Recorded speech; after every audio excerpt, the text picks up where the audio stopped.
Mesdames et messieurs, bonsoir. On se retrouve dans cette nouvelle édition de 22 heures au sommaire de l'actualité.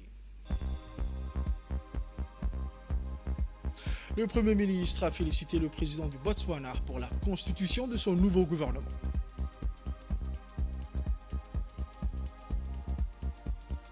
Autre actualité nationale, la CRFM, le lancement d'une formation en sécurité maritime. Au Nouvel Mondial à présent, au Moyen-Orient, Israël tue 35 Palestiniens à Jabalia. Le Qatar suspend la médiation. Les détails dans ce journal de 22 heures. Le journal au complet à présent, mesdames et messieurs. Je vous le disais dans le titre, le Premier ministre et chef du gouvernement par intérim, son Excellence M. Abdelkader Kamel Mohamed, a adressé un message de félicitations à son Excellence Duma Boko, président de la République du Botswana, à l'occasion de la formation de son gouvernement. Dans son message, le Premier ministre djiboutien a salué cette transition exemplaire, marquant un tournant historique pour le Botswana et témoignant de la maturité démocratique du peuple botswanais. Il a exprimé la confiance du gouvernement djiboutien dans le leadership de M. Boko et dans sa capacité à guider le Botswana vers un avenir de paix, de stabilité et de prospérité. Le Premier ministre a également souligné les liens d'amitié et de solidarité qui unissent Djibouti et le Botswana, fondés sur des valeurs et des aspirations communes. Il a réaffirmé l'engagement de Djibouti à renforcer la coopération bilatérale et à collaborer étroitement avec le Botswana dans les forums multilatéraux tels que l'Union africaine et les Nations unies, afin de promouvoir le développement durable et la prospérité de l'ensemble du continent africain. M. Abdelkader Kamel Mohamed a conclu en adressant ses meilleurs vœux des succès à M.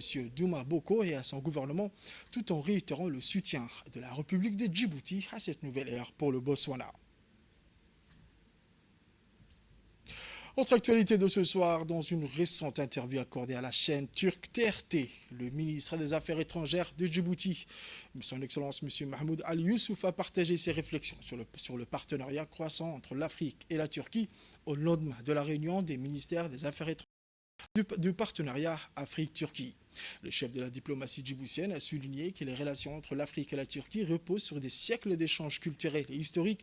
Ce partenariat, qui a débuté en 2008, a connu une série d'événements marquants dans des sommets et des réunions ministérielles, témoignant de sa profondeur et de son dynamisme. Lors de la réunion récente, les intervenants ont insisté sur l'importance de transformer les engagements en actions concrètes. Le ministre djiboutien a évoqué le rôle de la Turquie comme partenaire de confiance en matière de paix et de sécurité en Afrique. La Turquie, par ses initiatives, est perçue comme un acteur clé dans la mise en œuvre de la stratégie Silencing the Guns de l'Union africaine, qui vise à instaurer un climat de paix sur le continent d'ici 2030. Il a également mentionné l'importance du mécanisme comme la force de réserve africaine, tout en reconnaissant les défis en matière de financement et de volonté politique des États membres. Concernant l'agenda 2063 de l'Union africaine, le ministre a exprimé des préoccupations sur l'exécution des décisions. Il a appelé à une amélioration des perfections des institutions africaines pour atteindre les objectifs de développement durable et de prospérité pour les jeunes. L'accession de l'Union africaine au G20 en tant que membre permanent représente une opportunité pour une meilleure représentation de l'Afrique dans les instances internationales. M. Mohamed Ali Youssouf a insisté sur la nécessité pour l'Afrique de jouer un rôle actif dans les décisions mondiales afin de ne pas être constamment en position de demandeur. La question de la migration a également été abordée. Il a plaidé pour créer des conditions favorables au développement sur le continent afin de limiter les mouvements migratoires chaotiques. Il a exprimé le souhait d'un partenariat renforcé entre l'Afrique et la Turquie pour gérer la migration de manière ordonnée et constructive. À l'approche du forum de Djibouti d'Antalya, il est clair que les relations entre l'Afrique et la Turquie continuent de se renforcer. Ce partenariat fondé sur la confiance et des objectifs communs pourrait redéfinir le paysage géopolitique de la région. Les prochaines étapes seront cruciales pour transformer les promesses en résultats tangibles et assurer un avenir prospère pour les citoyens africains.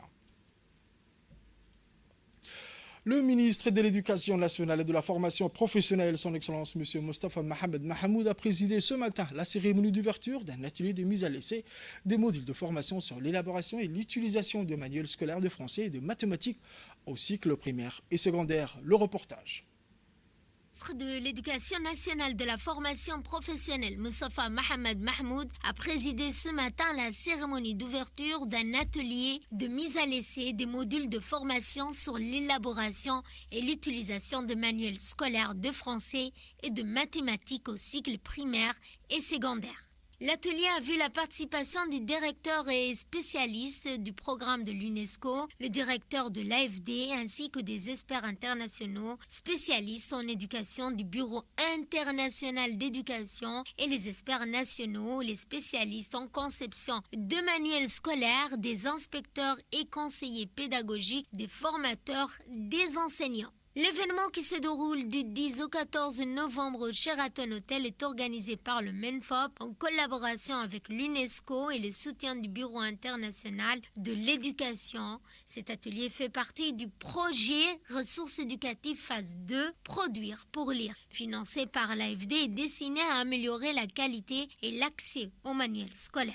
Cette rencontre a également pour objectif de tester et d'évaluer des modules de formation novateurs conçus pour l'élaboration et l'utilisation de manuels en français et en mathématiques au cycle primaire et secondaire, et ce afin de répondre aux besoins spécifiques des élèves. Le ministre de l'Éducation nationale de la formation professionnelle Moustapha Mohamed Mahmoud a mis l'accent sur le choix d'organiser cet atelier à Djibouti en raison de l'expertise reconnue à notre pays en matière d'élaboration des manuels scolaires et de formation des enseignants. Djibouti figure parmi les rares pays d'Afrique francophone à avoir développé de manière autonome ses propres curricula et manuels scolaires du préscolaire jusqu'à la terminale. Les travaux de l'atelier se sont ouverts par des échanges entre les experts et les praticiens et devront aboutir sur des recommandations fortes pour améliorer la qualité et l'accès aux manuels scolaires.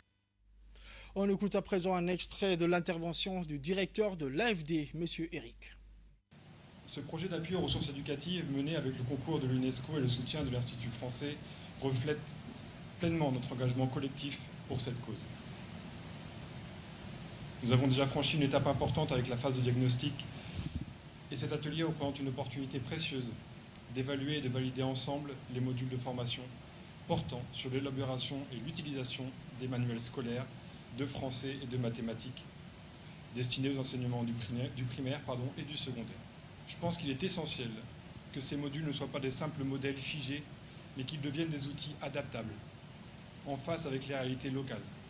Pour cela, il est nécessaire de travailler à leur adaptation en tenant compte des contextes pédagogiques, culturels et curriculaires de chaque pays. Pour conclure, si vous le permettez, je citerai Malala Yousafzai, militante pakistanaise pour le droit à l'éducation et plus jeune lauréate du prix Nobel de la paix en 2014, qui disait « Un enfant, un enseignant, un livre et un crayon peuvent changer le monde ». Voilà qui résume bien l'importance de notre travail ici aujourd'hui. Mais rassurez-vous, on ne vous demande pas de changer le monde en une seule journée. Je crois d'ailleurs que vous avez 5 jours pour le faire. Comme vous le savez, il a été confié au Bureau international d'éducation, le BIE, qui est un institut spécialisé de l'UNESCO dans les curricula, de la conception de 2 modules. Un module sur la formation à l'élaboration des manuels et un module sur la formation à l'utilisation des manuels scolaires de mathématiques et de français. La mise à l'essai des modules de formation a pour but de garantir une adaptation de ces modules aux réalités et aux besoins des enseignants et des élèves dans une perspective d'innovation pédagogique et d'amélioration continue dans les enseignements du français et des mathématiques au primaire et au secondaire. La famille de l'UNESCO, particulièrement l'UNESCO BIE, accompagnera la République de Djibouti, notamment par une amélioration continue des modules sur la base des leçons apprises ici de cette expérimentation. Cet atelier de mise à l'essai, qui se tiendra sur 5 jours, inclura une simulation de formation et la production de fiches pédagogiques des manuels de français et de mathématiques à partir des formations proposées. Ensuite, le ministre de l'Éducation nationale et de la formation professionnelle, M. Moustapha Mohamed Mahmoud, a mis l'accent sur le choix d'organiser cet atelier à Djibouti. Cet atelier a pour objectif donc de tester, d'évaluer des modules de formation novateurs conçus pour l'élaboration et l'utilisation des manuels en français et en mathématiques au cycle primaire, secondaire, afin de répondre donc aux besoins spécifiques de nos élèves et enseignants.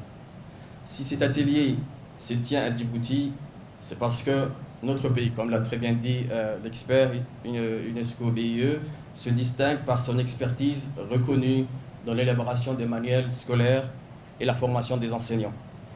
Djibouti, et ce n'est pas juste pour se vanter, figure bien sûr parmi les rares pays d'Afrique francophone à avoir développé de manière autonome ses propres curricula et manuels, du préscolaire jusqu'à la classe des terminales.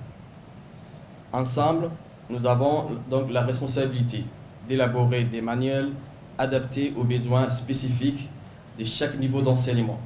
Ce manuel doit non seulement transmettre des connaissances, mais aussi veiller à la curiosité intellectuelle, encourager l'esprit critique et offrir aux jeunes les outils nécessaires pour s'épanouir dans un monde en constante évolution. Cet atelier centralise la mise à l'essai, comme c'est mentionné sur la fiche, des modules de formation, un processus essentiel pour garantir l'efficacité et l'adaptabilité des manuels scolaires que nous recevons. En testant donc ces modules, nous assurons que chaque contenu est pertinent, accessible et conforme aux attentes de ceux qui sont les premiers utilisateurs, à savoir nos élèves et nos enseignants. Ensemble, nous souhaitons des manuels vivants et innovants qui facilitent l'apprentissage et donc favorisent une pédagogie active centrée sur l'élève. L'innovation pédagogique est aujourd'hui une priorité stratégique. Elle est au cœur de notre démarche, car nous savons que les méthodes d'enseignement doivent évoluer pour préparer nos jeunes aux défis du XXIe siècle. Pour cela, nous devons concevoir des supports qui ne se contentent pas de transmettre des savoirs, mais qui les adaptent au contexte de chaque pays, à la diversité des environnements scolaires et aux réalités de notre époque. On écoute à présent une réaction recueillie auprès d'un participant. À l'issue de ce manuel, de ces deux modules qui ont été validés à Dakar en février, alors maintenant nous semblons expérimenter un peu ces manuels, ces deux modules de formation pour avoir des inputs ou profiter de l'expérience aussi des experts de Djibouti, et aussi bien les formateurs au niveau du centre d'élaboration des manuels, aussi bien les utilisateurs, et pour que nous puissions améliorer les deux modules. Déjà à l'atelier sur les manuels scolaires la semaine passée, et nous avons vu l'exposition même des manuels scolaires. Donc en tout cas nous avons espoir que nous profiterons au maximum des expériences des Djiboutiens en matière de manuels scolaires. Autre actualité de ce soir, la Commission des finances, de l'économie générale et du plan a entamé aujourd'hui l'examen du projet de loi de finances rectificative pour l'exercice 2024 qui vise à ajuster les prévisions budgétaires de l'année en fonction de la conjoncture économique actuelle et des nouvelles priorités du gouvernement. Cette réunion présidée par l'honorable Jean-Marc Moussa Aré a réuni l'ensemble des membres de la Commission des finances avec la participation du ministre du Budget, M. Ousmane Ibrahim Roble, accompagné de hauts responsables de son ministère. Les réunions ont permis de présenter les ajustements budgétaires proposés et d'exposer les grandes lignes de nouvelle orientation financière. À l'issue des discussions approfondies et constructives sur les recettes de l'État, la Commission des finances, de l'économie générale et du plan a prévu de poursuivre ses travaux dans les jours à venir pour mener un examen minutieux de la partie dépenses du projet de loi des finances rectificative.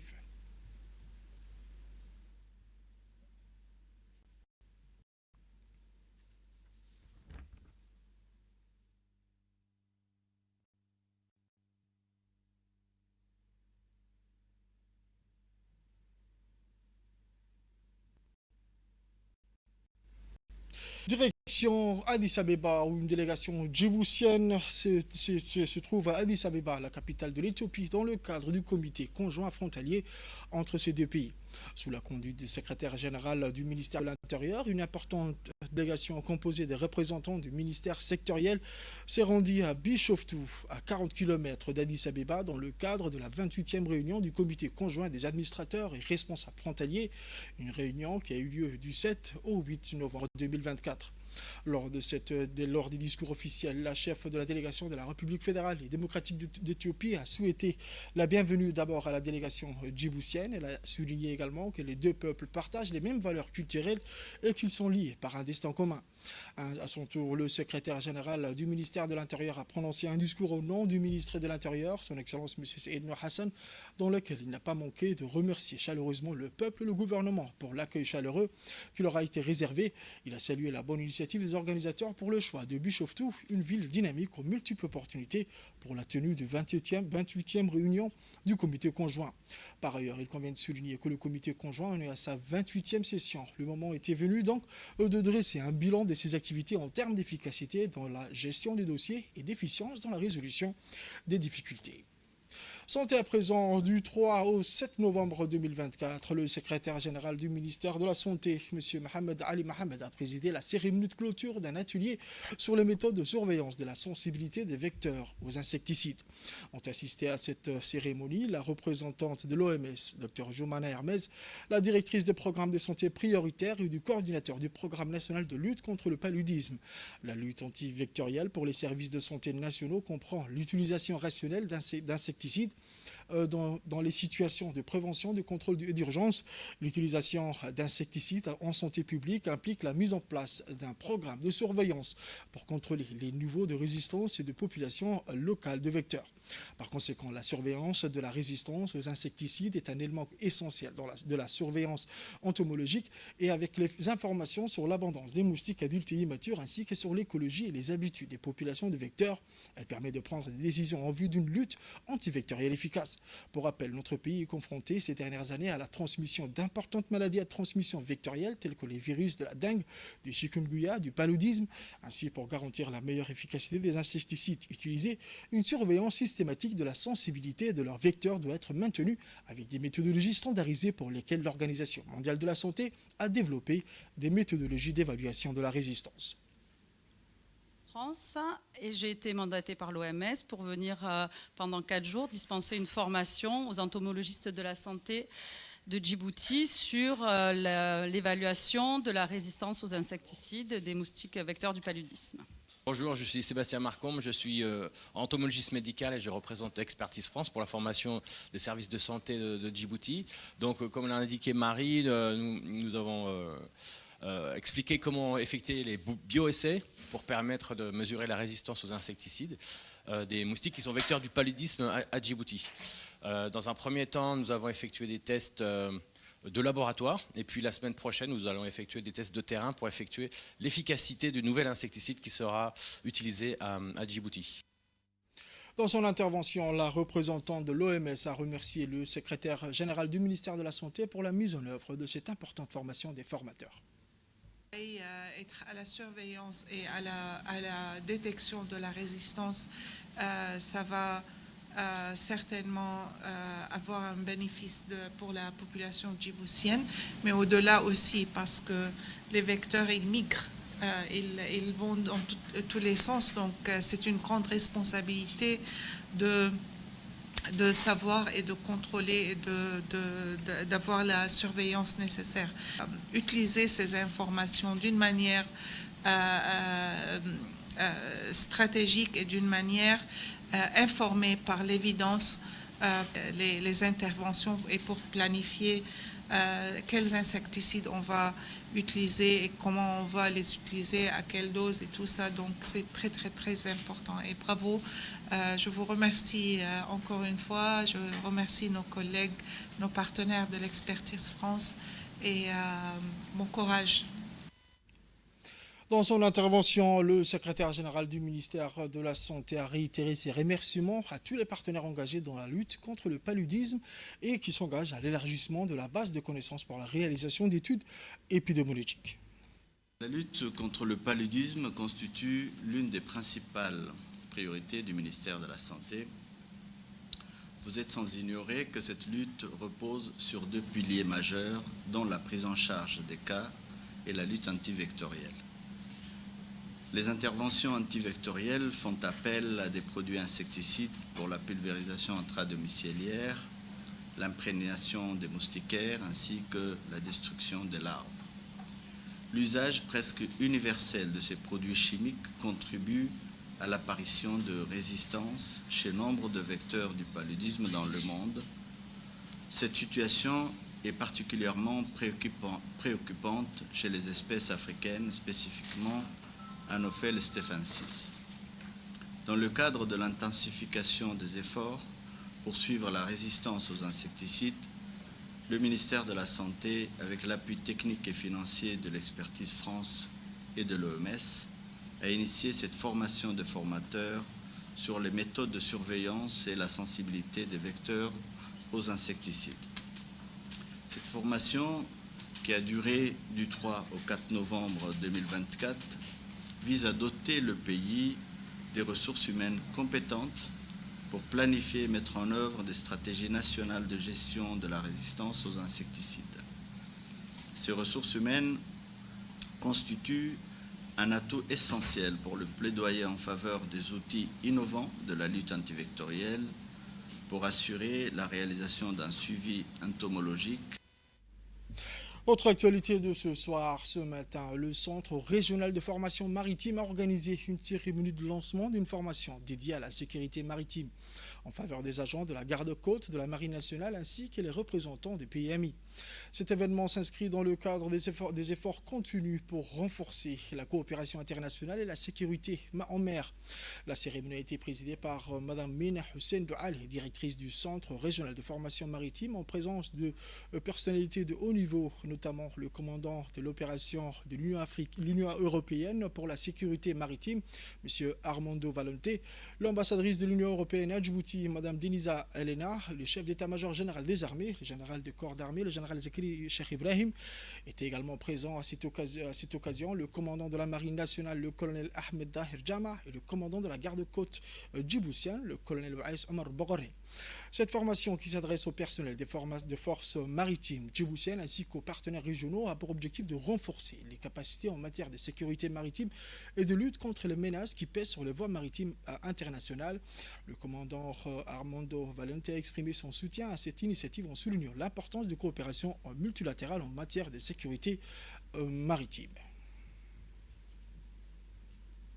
Madame Denisa Elena, ambassadrice de l'Union européenne à Djibouti, a rappelé que l'Union européenne s'engage pleinement dans le soutien aux initiatives régionales pour la sécurité maritime.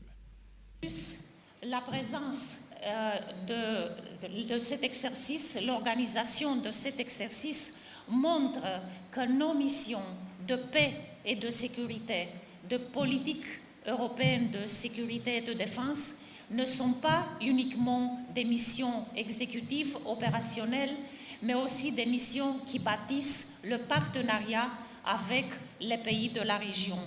Je me rappelle mes premiers échanges avec le commandant de l'opération UNAFOR Atalanta, l'amiral Ignacio Villanueva Serrano, sur l'importance de leur partenariat avec le centre régional. Cela m'amène, Madame la directrice, à vous exprimer mes sincères remerciements et félicitations pour le travail accompli, notamment pour la préparation de cet exercice, mais aussi pour bâtir les futures opportunités de collaboration et de partenariat. Nous avons aujourd'hui 2 opérations CSDP, donc de politique de sécurité et de défense commune dans la région, dont l'opération Atalanta et l'opération Aspides. L'opération Aspides, une opération défensive, a vu le jour en février 2024, mais elle s'est appuyée sur le travail mené depuis 2008 par l'opération Atalanta. Et c'est pour ça que je suis heureuse d'avoir parmi nous aujourd'hui le commandant de la force de cette mission, Commodore Armando Pereira da Costa Valente Tinoco, qui apporte avec lui une énorme quantité d'expérience et de connaissances dont je suis sûre les participants pourront bénéficier tout au long de cette formation. Madame Mina Hussein Douali, la directrice du Centre régional de formation maritime, a souligné l'importance de cette initiative. On écoute ses propos. Mesdames et messieurs, le Centre régional de formation maritime a le plaisir de vous accueillir à cet exercice régional de Doralé. Permettez-moi, par la même occasion, de remercier notre partenaire, UNAFOR, pour avoir fait le choix d'organiser conjointement cet exercice régional avec le centre qui vous accueille aujourd'hui.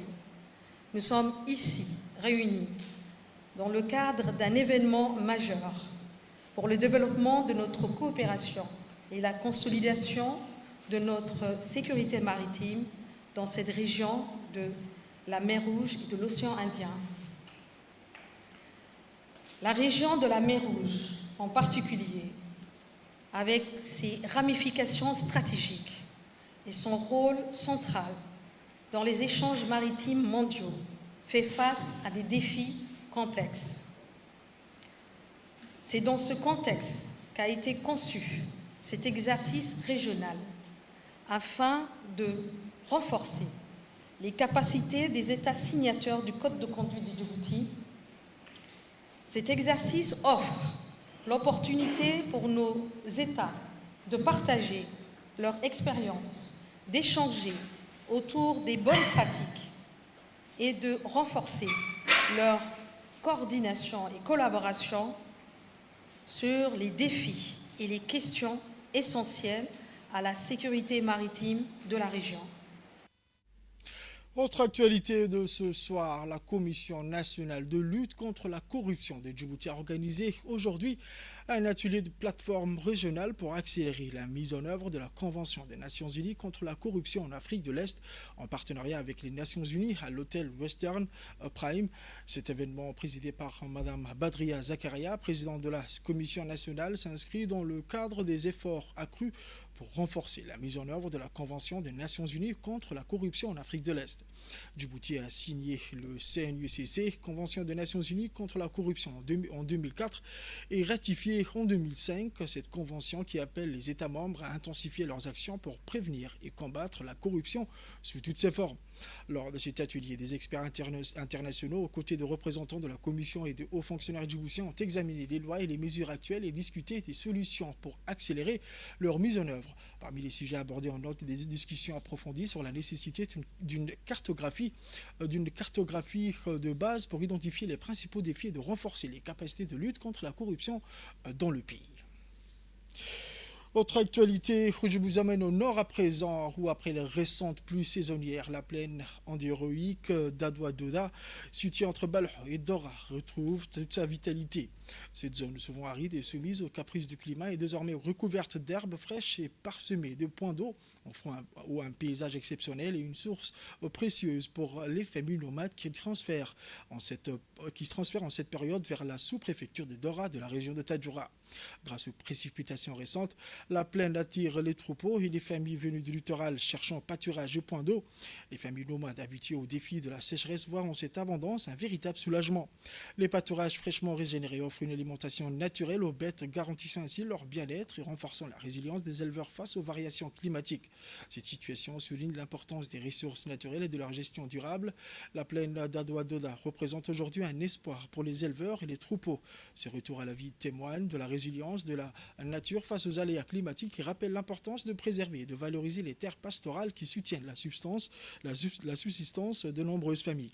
Un éleveur nomade transhumance dans la plaine de Doda témoigne des bénéfices des précipitations saisonnières avec la disponibilité de l'accès à l'eau et de l'alimentation.